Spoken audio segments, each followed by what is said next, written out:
দেনমোহর না দেওয়া ও যৌতুক জোরপূর্বক আদায় করা। ভাইরা, দেনমোহর না দিলে, ইচ্ছে করে ডিলে করলে সর্বনাশ হয়ে যাবে। দেনমোহর এটা ও আতু আন-নিসা সাদুকাতিহিন্না নিহলা, শতপ্রণোদিত হয়ে দেনমোহর দিয়ে দিতে হবে। দেনমোহরকে ডিলে করা এটা সম্পূর্ণ নিষিদ্ধ। যদি আপনি নাই দেন আর এটাকে আপনি কৌশল করে না দেওয়ার জন্য কূটকৌশল করেন, তাহলে এমন হবে, বিবাহ হবে ঠিক, কিন্তু প্রতিটি ফিজিক্যাল ইন্টিমেসি কিন্তু জিনাহে রূপান্তরিত হয়ে যাবে। জোরে কন্যা নাউজুবিল্লাহ। এজন্য দেনমোহর বেশি ধরবেন না।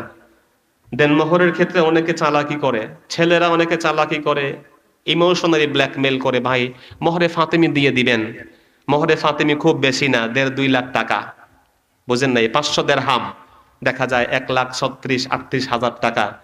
কয় এটা আল্লাহর নবী তার মেয়েকে দিছেন, দিলে তো খুব ভালো, যদি উভয়ের সম্মতিতে হয় খুব ভালো। বাট মেয়ের বোনের মোহর 10 লাখ টাকা, মেয়ের তো যেটাকে বলে মোহরে মেসেল, তার ফুফু, তার খালা, তার কি বলে, তার ফুফু, তার বোন, একটা বিয়ে হয়েছে 10 লাখ টাকা দিয়ে, মোহর 5 লাখ টাকা দিয়ে। আপনি একটা আবেগের ফাতোয়া দিয়ে মোহর কম দেওয়ার নিয়তে, ভালো নিয়তে করলে আলহামদুলিল্লাহ ভালো, বাট মোহর কম দেওয়ার নিয়তে আপনি মোহরে ফাতেমিকে রুসুম বানায় দিলেন, এটা করবেন না। আর মেয়েরা, বাবারা যারা আছেন, আল্লাহর রাস্তে এত বেশি মোহর ধরবেন না যে ছেলেদের দিতে কষ্ট হয়, তাদেরকে বিবাহটা কঠিন হয়ে যায়। বিবাহকে সহজ বানাবেন ইনশাআল্লাহ। জানাজার নামাজে আলহামদুলিল্লাহ পড়া যাবে কিনা? জানাজার নামাজে আলহামদুলিল্লাহ বলতে সূরা ফাতিহা, সূরা ফাতিহা জানাজার নামাজে পড়া জরুরি নয়। যদি কেউ পড়ে ফেলেন অসুবিধা নাই, কিন্তু ভাইয়েরা, যে লা সালাতা ইল্লা বিফাতিহাতিল কিতাব, এই দলিল দিয়ে সূরা ফাতিহা পড়তেই হবে জানাজার মধ্যে, এমন বাধ্যবাধকতা নাই। ইবনে আব্বাস রাদিয়াল্লাহু আনহু, ইবনে মাসউদ রাদিয়াল্লাহু আনহু সহ অনেকেই জানাজার নামাজের ব্যাপারে তারা বলছেন যে না, জানাজার নামাজে সূরা ফাতিহা চলবে না। বিয়েতে উকিল বাবা বানানো জায়েজ কিনা, এগুলো একটা বদ রসুম ভাই। উকিল বাবা, এই বাবাদেরকে বানায়া অনেকে আবার যে কাজটা করে তা হচ্ছে যে উকিল বাবা বানায়া এই বাবাকে আপন বাবার মতো বানায়া দেয়, আছে না নাই?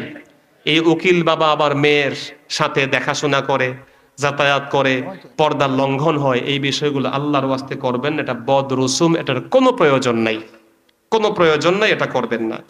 মা বাবার রেখে যাওয়া সম্পদ ছেলে মেয়েরা কিভাবে ভাগ করবে? মা বাবার সম্পদ ভাগ কেমনে করবে? আলেমদের কাছে যাবেন, ছেলে মেয়েরা পাবে লিজ্জাকারি মিসলু হাজ্জিল উনসায়াইন, প্রত্যেক ছেলে 2 মেয়ের সমান পাবে।